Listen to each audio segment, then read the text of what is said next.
18, irmãos. Eu quando eu li esse texto, eu falei, Jesus, é isso mesmo? É isso mesmo, vamos embora então. Diz assim: em verdade te digo, que quando eras mais moço, te cingias a ti mesmo, e andava por onde querias.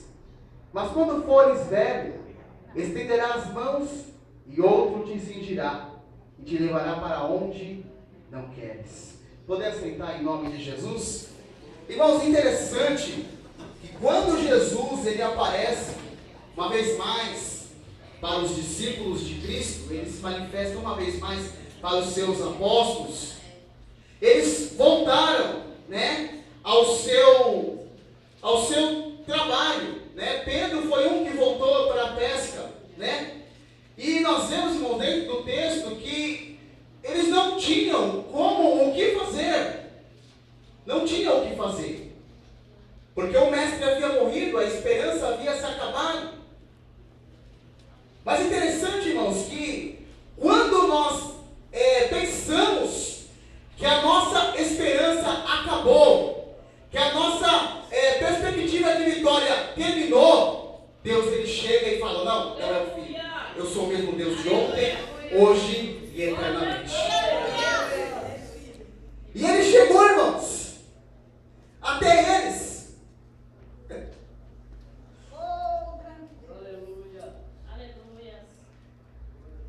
E ele pergunta no versículo 5, filhos, tendes alguma coisa de comer? Responderam-lhe, não. Eles voltaram a pescar, foram pescar naquele dia e não encontraram nada. Voltou naquela passagem quando Jesus ele chama Pedro para a obra. E ele fala, olha, lançai-vos novamente. E aí, irmãos, o milagre de Deus se estabelece. E o interessante é que os apóstolos não entendiam que Cristo que estava com eles. Isso é o mais interessante.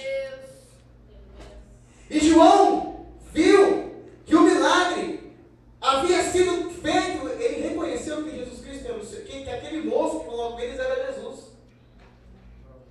Então, meu amado, se você está com a sua esperança perdida, saiba que Jesus, ele está indo ao seu encontro. E ele diz para você, olha, não é o fim, eu sou o mesmo Deus de ontem, hoje e eternamente.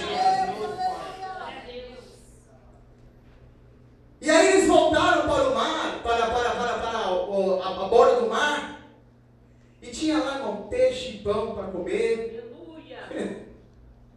E comeram.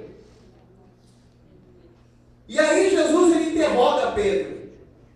Pedro, você me ama? Eita Deus. Jesus, o Senhor sabe que eu te amo. Então, apacenta as minhas ovelhas. E o mais interessante, irmãos, olha, eu admiro Jesus por conta disso. Porque Pedro, quando Jesus ele fora crucificado, ele havia negado a Cristo. E nós, com um comportamento humano normal e comum, é normal nós virarmos as costas para aqueles que nos traem. É ou não é verdade? E Jesus ele chega em particular para Pedro. Pedro, olha, você me ama. Oh Deus, misericórdia. Senhor, o Senhor sabe que eu te amo. Então apacenta as minhas ovelhas. Sabe o que Jesus estava ensinando, irmãos, para Pedro? É o seguinte, Pedro, e para nós também nos dias de hoje. Não me ame somente de falar, mas me ame com as suas obras, com aquilo que você faz. Apacenta as minhas ovelhas, ou seja, faz a minha vontade, faz a minha obra, faz o meu querer. Não porque o pastor está orando, não porque o presbítero está orando, não porque o ministro está orando, mas faz por amor a Deus. Glória a Deus. Eu não posso fazer, mas eu posso contribuir. Está aqui, ó. Eu não posso fazer que eu não tenho habilidade para aquilo, mas eu posso orar. Irmãos, há muitas formas para nós apresentarmos a Deus e fazermos algo para Deus. Do nosso testemunho, do nosso dia a dia, tudo. Jesus pergunta para ele 3 vezes.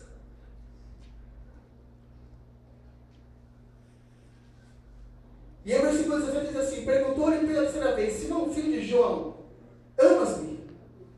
Simão entristeceu-se porque Jesus tinha perguntado pela terceira vez: amas-me? Jesus respondeu: tu sabes tudo, tu sabes que eu te amo. Disse Jesus: apacenta as minhas ovelhas. Jesus, irmãos, ele não estava querendo ter a certeza de qual era o sentimento de Pedro para com Cristo. E nós vamos falar um pouquinho, irmãos, sobre Pedro.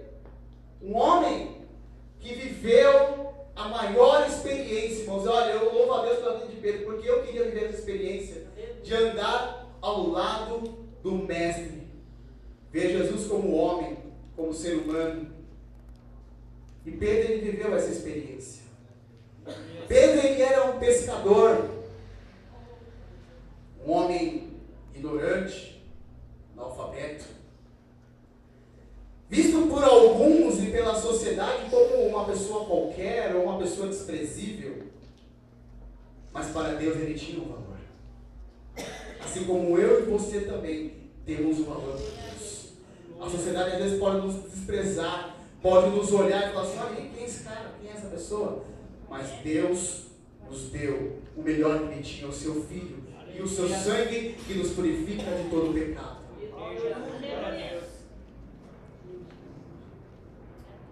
Qual foi o discípulo que se levantou perante o Sinédrio para testemunhar sobre Jesus? Alguém sabe me responder? Vou fazer uma pergunta mais fácil. Quem foi o discípulo que negou Jesus 3 vezes? Interessante, irmãos, que nós vemos muitas vezes os defeitos das pessoas. E botamos referência pelo defeito da pessoa. As qualidades não. Vê como é interessante? Não é verdade? Então, irmãos, a história de Pedro, ele começa pelo chamado do próprio Mestre. Quando ele vai, joga a rede de pesca e não apanha nenhum peixe. E Jesus fala assim: olha, volta lá, rapaz, vamos lá que vai, lança a rede de novo, vai que vai dar tudo certo. E Pedro, ele vai segundo a palavra de Cristo. Ele podia até falar assim: não, eu não vou, para, eu tenho experiência na área. Esse camarada, talvez ele podia até ouvindo falar disso: olha, esse carpinteiro aí, rapaz, quem é esse cara aí para falar alguma coisa? A profissão dele é carpinteiro, ele não é pescador, como é que pode? Não, irmãos, ele foi e obedeceu. Sabe qual é o maior erro meu e seu muitas vezes? É questionar a forma como Deus trabalha na nossa vida. Deus quer trabalhar de uma forma na nossa vida e nós questionamos: não, Jesus, vem por essa direção aqui, ó. Não vem pela esquerda, não, vem pela direita. Irmãos, quem é o barro para contender com o oleiro? Quem é o barro para contender com o oleiro? Entenda a forma a qual Deus está trabalhando na tua vida. A palavra do Senhor nos diz que os meus pensamentos não são os vossos pensamentos, nem os meus caminhos os teus caminhos. Então quem somos nós para contender com Deus? Como Deus vai agir, vai fazer, vai dar na nossa vida, irmão? É verdade. Porque ele diz assim em Jeremias: eu pensei que pensamentos que tenho sobre vós, pensamentos de paz e não de mal, para vos dar o fim que desejais. E Pedro foi, lançou a rede. Interessante que quando ele lança a rede, ele puxa, quase se arrebenta a rede de tanto peixe. Então, irmão, você quer ser abençoado por Deus? Ouve Deus falar com você. Ouve o Senhor falar com você. Não faz de acordo com o que você acha, ou o que você pensa, ou o que você imagina, não. Ah, mas eu estudei para isso, eu sou expert nisso. Não importa, irmão. Davi era um homem experimentado em guerra. Eu sempre falo isso, eu sempre fiz essa parte, porque eu acho muito interessante, irmão. Davi, ele aprendeu com Saul, aprendeu com Jonatas. Guerra, sobre a arte da guerra, irmão, mas toda vez que ele ia para uma batalha, ele ouvia a voz de Deus. Eu posso ter a experiência que for, irmão, mas eu tenho que ouvir Deus falar comigo. Deus, da tua vontade eu fazer isso. Deus, da tua vontade que eu faça isso aqui